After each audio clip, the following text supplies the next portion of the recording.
Түп айылында жайгашкан тегирмен күнүнө 100 тоннага жакын ун чыгарганга мүмкүнчүлүгү бар. Дал ушул ишкана март айынын башы менен толук кандуу ишке кирип, аймактын тургундарын ун менен камсыз кылып турду. Күнүмдүк өндүргөн продукциянын көлөмү чоң болгондуктан ундун баасы өтө көтөрүлүп кеткен жок. Азыр ишкана күзгө чейин жеткидей топтоп алган буудайды иштетүү менен алек. Буудай болсо коңшу Казакстандан алынып келинген. Элдин талабы ушунчалык күчтүү болуп, күнүнкү күндө кетип аткан.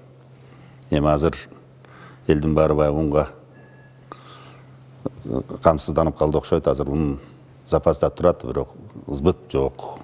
Ызбыт аз болуп атат да. Эми күнүндө где-то 40-50 мешоктон кетет.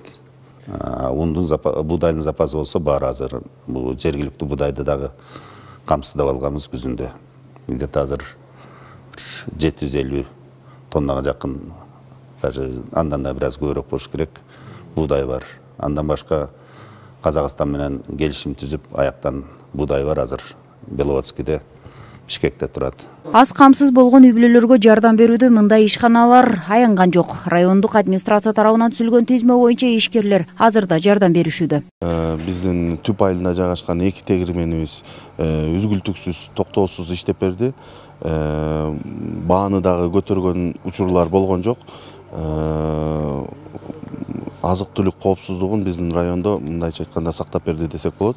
Мындан сырткары бул тегирмендин ээлери өздөрүнүн кайрымдуулук иштерин дагы көп жардам кылып келет. Мына азыркы күндө дагы бизден ушу муктаж болгон үй-бүлөлөрдүн тизмесин сурап, ошолорго ун болобу же мындай азык-түлүк пакет болобу ошондойлорду жеткирип берүүдө.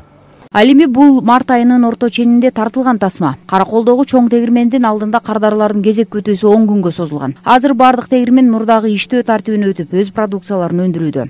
Күнүнө арганда эми келген клиенттердин кардарлардын эмесине жараша тынымсыз эле иштеп аттык. Ундун бардык түрлөрү чыгат. 1-сорт, 2-сорт, 3-сорт. Ошо баары ун жетиштүү. Кардардын баарын телеп атабыз колдон келишинче.